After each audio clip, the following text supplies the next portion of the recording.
everything was a sin, everything. And it was very restrictive. The worst thing that could happen to you as a woman was that you get pregnant, or as a girl.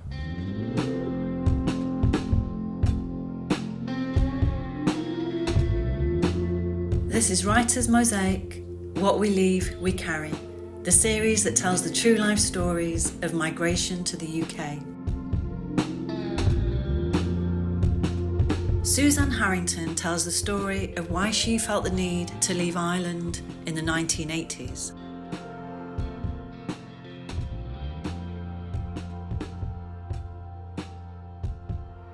My name's Suzanne Harrington and I live in Brighton.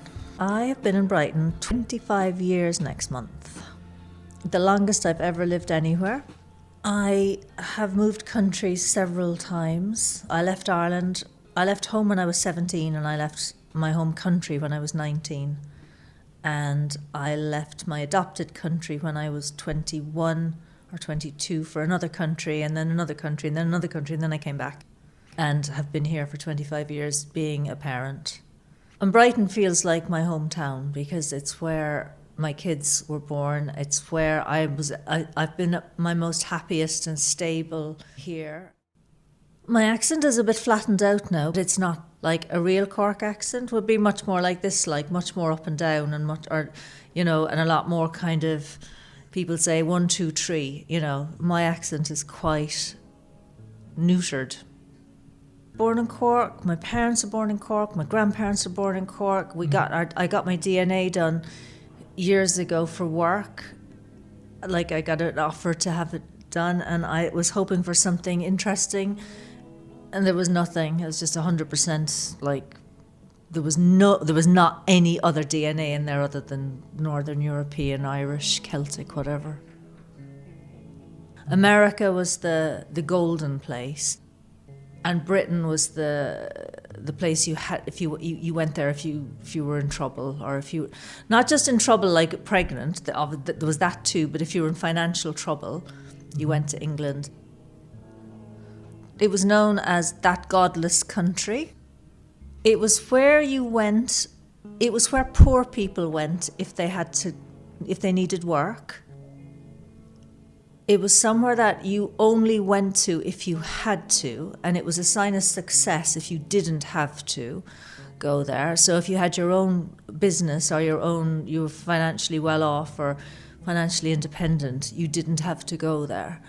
Also, there was a lot of underlying resentment because they had colonised Ireland for so long. So there was distrust, suspicion, also a lot of Irish racism, I remember my grandmother complaining that one of her relatives, that some black people had moved in next door to some of her relatives in London and their cooking smelt funny. There was a lot of that. There were no black people in Ireland. The odd visiting basketball team in the 80s. That was it.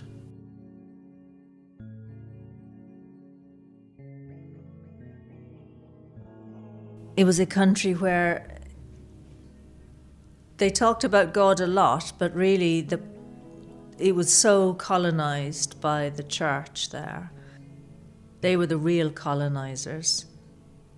I think Sinead O'Connor said that she wished that the British would have been easier if the British had stayed our colonisers rather than handing us over to Rome. Because Rome got into bed with us, and it took over our bodies if we were women, and it ramped up misogyny on a level where, even when I was young, so in 1984, a girl died in a field giving birth in County Longford. Everybody knew she was pregnant. She was 15, and she died in a field in January underneath a grotto of the Blessed Virgin Mary, and the whole village knew that she was pregnant, and she died on her own and the baby died next to her. She was my age. I remember that being a pivotal moment in my head when I read about that, because it was hushed up as well, but eventually the newspapers in Dublin reported it, and I remember thinking, I need to get out of this place. And I would have been 15.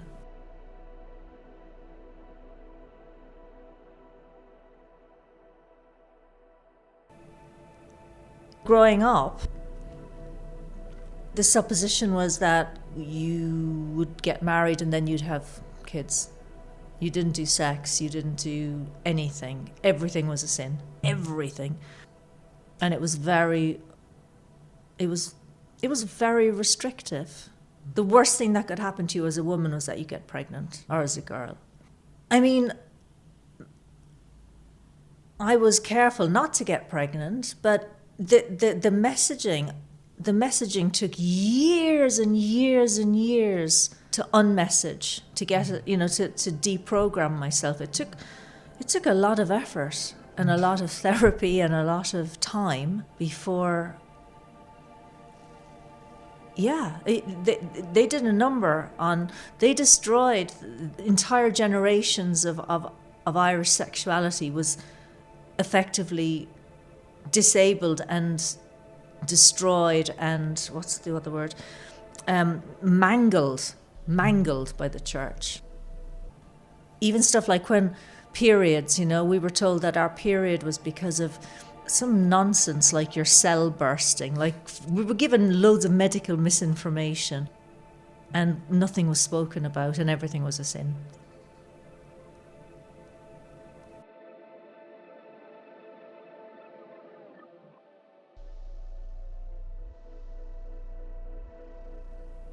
I had Jackie magazine and Smash Hits and then The Face and then The NME, and it was those 4 publications in that order that made me move to London as soon as I possibly could. With Jackie magazine, there was Kathy and Claire, where they were talking about snogging and periods and all the things when I was 10 that I didn't know about, that I really wanted to know about, or 10 or 11, because I started my periods when I was 10. So it was like having a grown-up body and a child's mind, and there was a huge gap in my information and knowledge. And so it started off with Kathy and Claire and finding out about that kind of, very basic stuff like snogging. And then with music, I was really interested in music. And the thing that eventually got me to move to London was the NME gig guide, because I just kept looking at all the gigs that were happening constantly every night in London. And once in a blue moon, a band would come to Cork. On my first gig, the first gig I ever went to when I was 15 in Cork, it was the Smiths. And then they came back a few months later, so they were my first and second gig. They were just starting out. It was 1984. Yeah, I was 15, 16. They were brand new. Morrissey was not what he is now. And they were just still relatively unknown, and I'd never been to a gig before, and I had never experienced the energy or it was fantastic. It was life-changing. I remember it right now, 40 years later, I remember it vividly. It was terrific. And I loved that feeling of being in the crowd and being deafened and being exhilarated. And it wasn't like a disco where you're listening to music you don't like and there's drunk people and men with moustaches harassing you. This was more like pure music, and it was just great. I wanted to go to art school, but my dad's saying, there's no future in that. And I went to work for him. He had a cake factory, he had a big bakery, and I went to work with him straight after school. And I was earning money instead of being at university. I went to London when I was 17 and had an amazing time, just for 2 weeks. I went because I had some friends who were spending the summer there chambermaiding for their university summer holidays. I had a job with my dad, so I used my summer holiday, my 2-week leave, and I had money to spend, so I went there. I got the bus because I remember arriving in Victoria Coach Station and being really overwhelmed and really terrified, and my friends were supposed to meet me and they didn't come, and I just didn't know what to do. The fact that I was in a country, I'd never been on my own in a country before. I'd been away on lots of holidays with my family, but I was just overwhelmed by the whole thing. I was like a lamb, like completely wide-eyed and waiting for my friends to turn up. They eventually did, but I really remember Victoria Coach Station just being terrified. and lots of the scale, the accents, the people, the volume, the unknown. Yeah, I wasn't very, my parents were not adventurous people. They travelled a lot, but in a very holiday way. I walked all over the centre of London. I had spending money because I'd been working. I bought clothes. I went to Kensington Market. I went to Camden Market. I walked around Oxford Street in Soho. I went to the Hippodrome and met a transvestite guy, a goth, and went home with him and hung out. Didn't have sex, but we hung out. And I just thought, I'm in the epicenter of the coolest place in the whole world. The thing I loved the most was I could walk down the street wearing or looking any way I wanted to.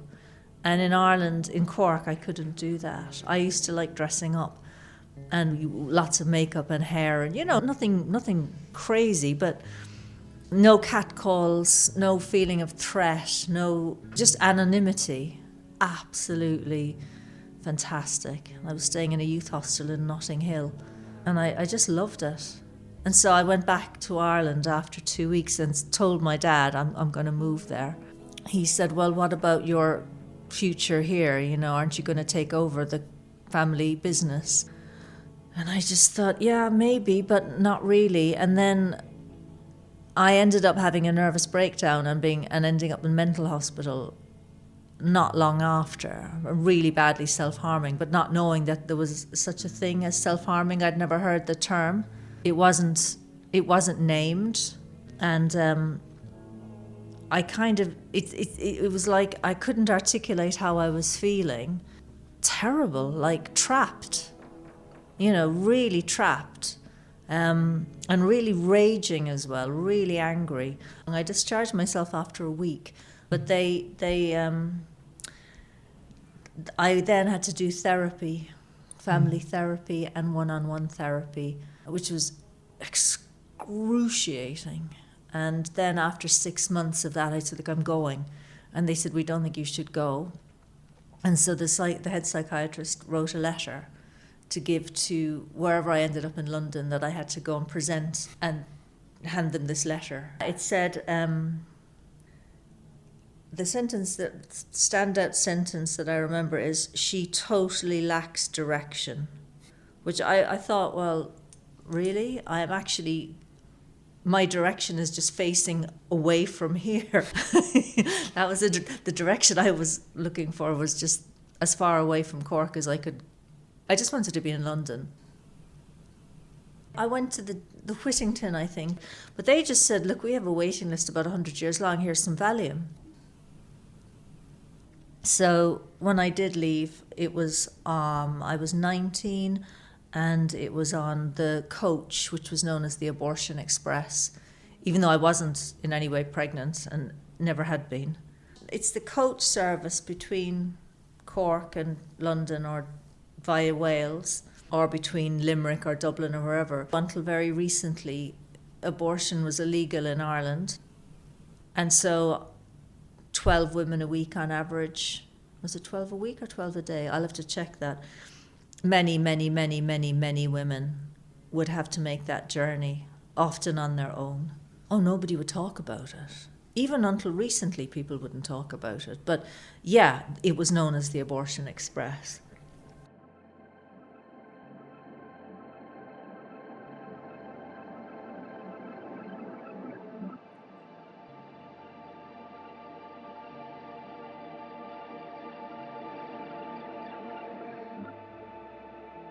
A lot of my friends from the pub were leaving Cork for London for work reasons, because it was the 80s and there was no work in Ireland. So there was fellas leaving for economic reasons, or there was girls leaving for abortion reasons. And I wasn't either of them. I was leaving I always think of myself as like a cultural refugee. I did have a plan, but the feeling would have been just quite animalistic, like there wasn't a great deal of prefrontal cortex going on. It was all just urge. It was an urge rather than anything. I had a big bag. I don't remember what I was wearing. Probably Dr. Martin boots. And books. I had books. I had Bret Easton Ellis's Less Than Zero. It had just been published. I didn't know who he was. And I had the Joe Orton Diaries, edited by John Lahr. Again, I didn't know who they were. I had gone into Eason's, the Irish bookshop, and just picked them randomly for my journey because I knew it was going to be a long bus journey. And it was. The guy I was coming with, he had a friend who lived on the Archway Road. He and his girlfriend lived on the Archway Road. And they said that we could stay on their floor for a few nights. And after a week, they said, okay, you have to go now. So we found a tiny bedsit next door. And then the guy left that I was with, went back to Cork. I remember one of my dad's secretaries had said, oh, you'll be back in a fortnight. And those words were ringing in my head, and I thought, I will not go back under any circumstances. It was quite lonely, but I did know people in London. I had friends from the pub in Cork who they were squatting in Brixton on the Loughborough estate. So I spent a lot of time there in this really grisly squat, like with no electricity or there was electricity, but it was grim. It was cold. There was no hot water. That was it. And so there was a group of us where I had a little tiny box up in Highgate that I signed on and got back then you could sign on and you could get your rent paid. I used to call it the cornflake box. It was the smallest bedsit I've ever been in my life. It was microscopic. And I kept that, but I'd spend a lot of time in my friend's squat in Brixton, and then I'd have my little tiny place to kind of retreat to. I never squatted because I was always afraid that I'd come back and my stuff would be on the street. Even though I didn't even have stuff, I just didn't like the thought of it. But I did spend a lot of time in other people's squat. And the other people in the house were, there was two Geordie builders. One had a girlfriend who had bulimia, so the bathroom always stank of puke. They'd get really drunk on Friday nights. There was two people I knew from Cork vaguely. They weren't friends of mine, but I knew them to see. And they would get drunk and he would beat her up, so you could hear her screaming. They were really glam, this couple. They looked amazing. They were real kind of Kensington Market people. But they were also, domestic violence seemed to not be too much of a big deal back then. There was another guy who was another Geordie, and his sister, and we think she was a prostitute. She was quite scary, a young prostitute. I was quite an arty, gothy teenager. And I didn't know anything about Geordie builders and violence. I was quite, like a rabbit in the headlights, but a very determined rabbit. I would blunder from situation to situation. I had a drink problem. I just had a problem with I couldn't regulate myself at all. I was very defensive, and somebody said to me when she said, you only ever come around here when you want something. And that's kind of summed it up. I had a huge ego, but no self-esteem, and that's a really bad mix. Really big ego, thought I was God's gift, but underneath it was this kind of shell. And I didn't know how to self-soothe, so I would self-harm. I was a pretty classic fuck-up, years and years and years of kind of absorbing the kind of toxic Irish Catholic message and knowing innately that it was all wrong. But it's like that thing, when people are, it's like the kind of the lunacy of if everybody is saying the same thing, but you know that it's not the right thing, but everybody is saying it. It's like massive dissonance. I mean, my best friend moved over, Sonia. She moved over a year later. She was an interesting Irish person, and I had Irish friends in London from home who had also escaped for the similar reasons. But like the idea of going to Irish pubs or anything like that, we'd have rather shot ourselves in the head. We were going to the Slimelight and the Electric Ballroom and the Mean Fiddler and Camden Palace. We were just out every night. That was a huge difference between those kind of Irish immigrants who'd come over because they had to and were homesick, and the ones like me and my friends who came over and were absolutely the opposite of homesick and were desperate to not be anywhere near home and were desperate to embrace the music and culture and the alternative scene, whatever you want to call it, of London at the time.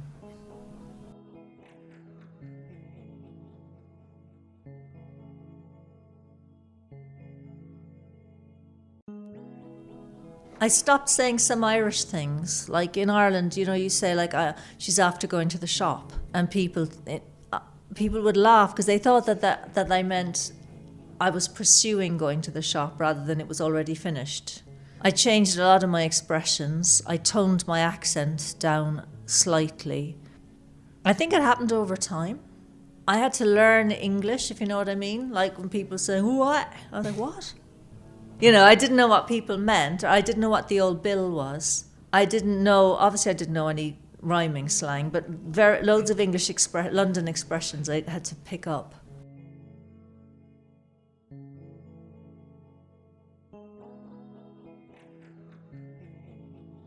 I liked the anonymity. That was I hated my bedsit, it was disgusting, but I loved the anonymity. I was very fearful a lot of the time because I've been brought up in a kind of fearful environment. But I just blundered on. When I was much older, when I was in my late 20s, I worked for a time at the Irish Support and Advice Centre. It's now in a really big posh building, but at the time it was in a porta-cabin in the church car park kind of thing. It was overwhelming. There was a rack of clothes with kind of charity shop clothes for men on a rack, and then there was a cupboard full of underwear and a cupboard full of socks.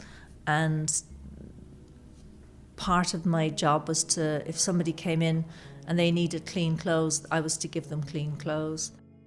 They were often street homeless or ultra-marginalised, living in really horrible B&Bs, sometimes families, a lot of alcohol problems, like really a lot of alcohol problems.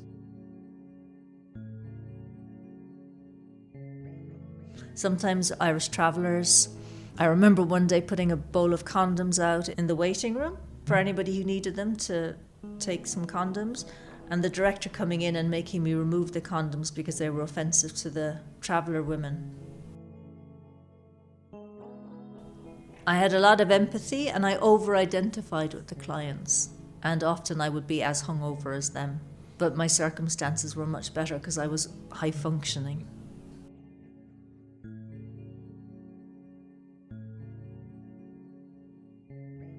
I was quite ignorant actually, and I was schooled by the housing guy, really schooled, because I said, well, he was talking about anti-Irish discrimination, and I remember one day saying, well, I've never experienced that, and he nearly ate the face off me. He said, you've been privately educated, you're middle class, you've never had a hungry day in your life, you don't know you've been born, kind of thing.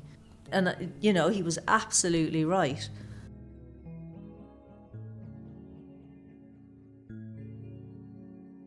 I very much identified as Irish and always will do, 100%.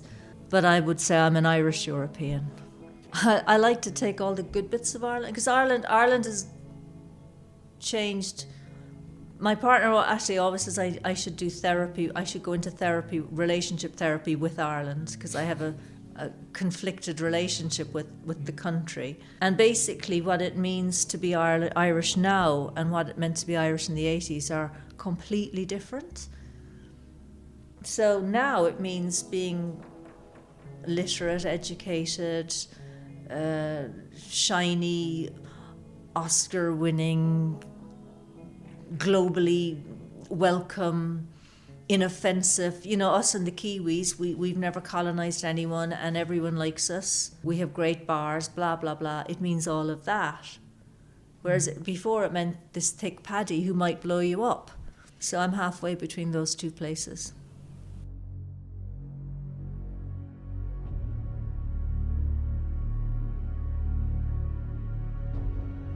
The IRA thing would have been before my time, because growing up, it was on the news every night on RTE, the North, the North, the North.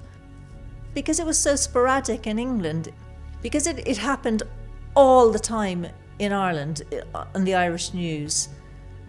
Bombs and shootings and kneecappings and general awfulness every night on the news. Because it only happened occasionally in London, it sort of didn't really penetrate that much.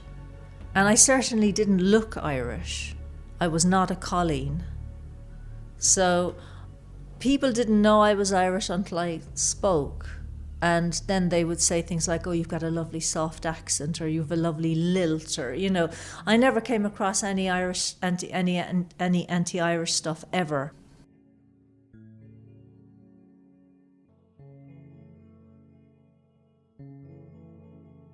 I identify with here, the values and ethics of here. Brighton, I mean. I don't mean Tory Britain or Brexit Britain. I mean the nice bits of here. My favourite possession.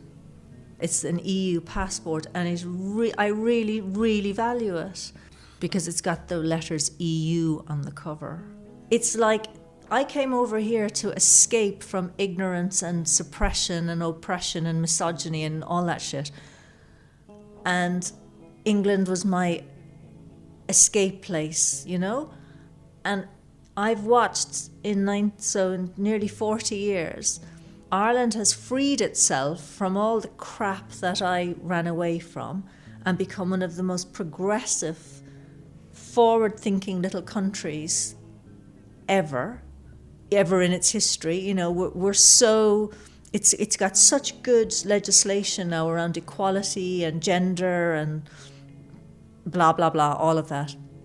Okay, there's a big right-wing thing going on there at the moment about migration, but I think they've just kind of caught the bug from here. But in direct contrast, Britain has just gone down the drain in the past decade and a half.